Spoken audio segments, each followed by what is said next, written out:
जोङो क'क्राझार लकसभा समस्तियाव गोलैनाय बिपिएफनि जानानै मानगोनां खाम्फा बरगयारी बिथांनि इलेक्शन फोसावदिं हाबाफारियाव बाहागो लाफैदों आरो गोबां बनरगाव समस्तिनि सिङाव गोलैनाय गोबां रायजो राजानि जों मदद मोनदों।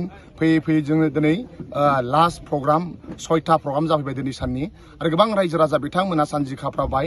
फैबाय थानाय समाव मानगोनां हाग्रामा महिलारि सार दैदेननाय बिपिएफ दलनो मानगोनां खाम्फा बरगयारिनो सासे गोरों गोरा इंराजिबो गोरों हिन्दी गोरों बिथांनो भट होनो थाखाय साफ्रोमबो रायजो राजा बिथांमोना थिग जाबाय आरो साफ्रोमबो रायजो राजा बिथांमोना बुंदों जों जेरैखि जाया बिटिसि बासायनो नांगोन। प्रमद बर'आ सासे बिराद थगायसुला आरो प्रमद बर'आ जि खोथा बुंदों मोनसेबो मावाखै होननानै जोंनि आब'मोन जोंनि आइमोन जोंनि बिमा माहारि आइजो बिथांमोनहा बुंदों। बिथांमोनहा बुंदों गावसोरनो 75,000 होगोन होननानै बिथांमोनखौ थगायबाय अरुणोदय स्किम। दा बिथांमोनहा हर हराव इउपिपिएलनि दैदेनगिरि बिथांमोनहा नकलि अरुणोदय फर्म रानगासिनो दङ।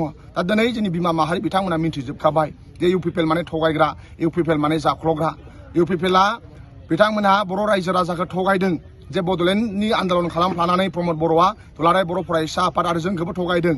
जि सानसिम बड'लेण्ड मोना गावखौनो दिन एमएलए मन्थ्रि जाया होननाय मानसिया दिनै बड'लेण्ड मोना मालासिनो एमएलए मन्थ्रि जाहैबाय आरो बिथाङा बिटिआर रेकर्ड खालामनानै बिटिसिखौ सुइजारलेण्ड खालामसिगोन होनबाय। नाथाय थांनाय जानुवारिनि 3 थारिखआवनो भारतनि हम मिनिस्टार अमित शाहनि सेक्रेटारि बिथांमोना बुंहरबाय बिटिआर रेकर्डनि मोनसेबो दफाखौ मावफुंला इभेन गामि दानख'नाय बेल' जासिगोन होनदों।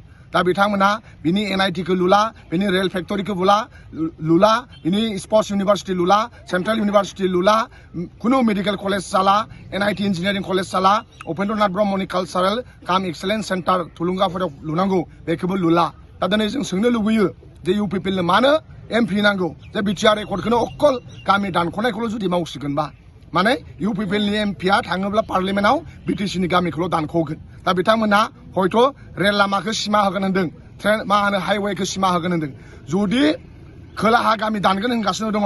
दा बिथांमोना जुदि गामि दानोब्ला खोलाहा रेल लामाया सिमा जायोब्ला गोबां क'क्राझार टाउनानो खावसे थांगोन।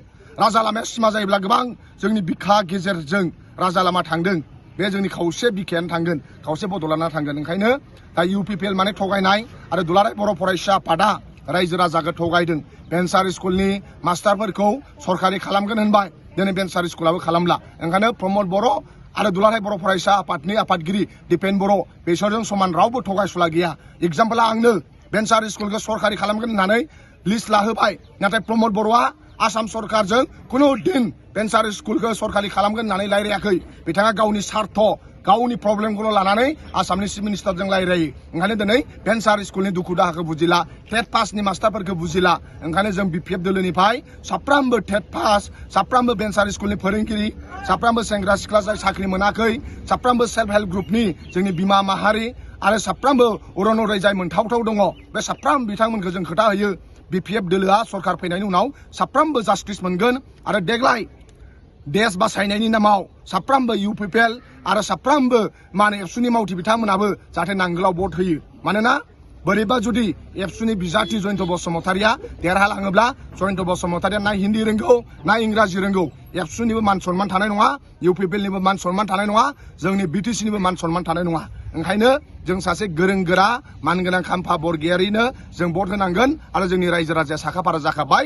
7 थारिखआव जों रंजा बाजा नांगोलनि सावगारियाव भट होनानै क'क्राझार लकसभा समस्तियाव बिपिएफखौ देरहाहोनो थाखाय जोंनि रायजो राजाया सानजि खाफाबाय। दिनै इउपिपिएलआ आइवाइ न' थगायनाय आरो गुबुन गुबुन थगायनायाव बिथांमोना गोजो फैसा दङ।